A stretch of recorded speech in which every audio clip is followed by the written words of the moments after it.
ভোল পাল্টে পরিচয় গোপন করে প্রশাসন ও আইনশৃঙ্খলা বাহিনীতে ঘাপটি মেরে বসেছে রাজাকার, আলবদর ও আল শামসের কর্মকর্তাদের সন্তান স্বজনরা।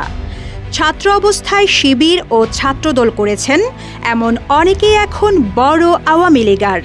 আবার অনেকে পিতার নামে ভুয়া মুক্তিযোদ্ধার সার্টিফিকেট বানিয়ে নিয়ে সরকারের কাছ থেকে সর্বাধিক সুযোগ সুবিধাও নিয়েছেন।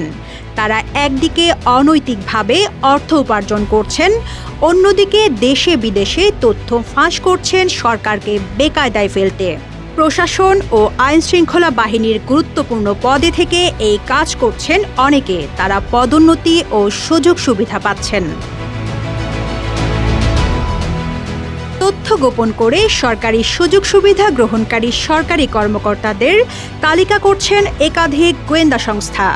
এছাড়া মন্ত্রণালয় থেকে অধিদপ্তর এবং মাঠ পর্যায় পর্যন্ত স্ব প্রশাসন এসব সুবিধাভোগী রাজাকারের পোষ্যদের চিহ্নিত করতে কাজ করছে।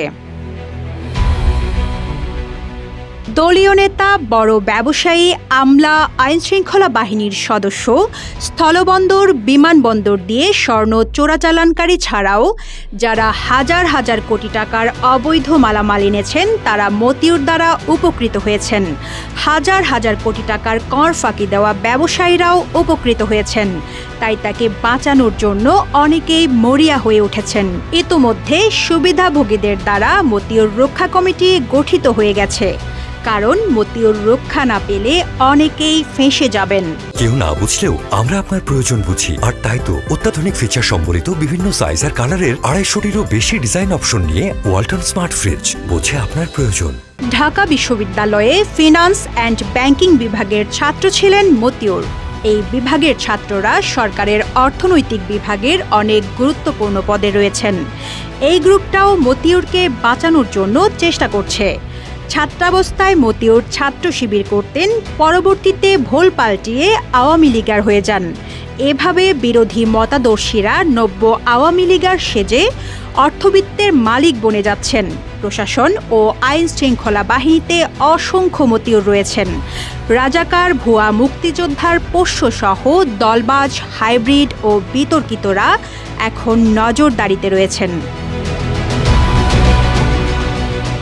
জানা গেছে, চতুর্থ শ্রেণীর কর্মচারী থেকে হোমিওপ্যাথিক বোর্ডের চেয়ারম্যান হয়ে হাজার হাজার কোটি টাকার মালিক হয়েছেন ডাক্তার দিলীপ কুমার রায়। তার বিরুদ্ধে স্বাস্থ্য মন্ত্রণালয় কোনো ব্যবস্থা নিচ্ছে না। এটা নিয়েও চলছে আলোচনা সমালোচনা। রাজাকার, আলবদর ও আল শামসের কর্মকর্তাদের সন্তান স্বজনদের ব্যাপারে সরকারকে সতর্ক হওয়ার পরামর্শ দিয়ে প্রশাসন ও আইনশৃঙ্খলা বাহিনীর একাধিক শীর্ষ কর্মকর্তা বলেন, তারা সরকারের জন্য বিপজ্জনক। তাদের বিরুদ্ধে জরুরি ব্যবস্থা নিতে হবে। অবৈধ অর্থ সম্পদের মালিক বনে যাওয়া আমলাদের তালিকা হয়েছে।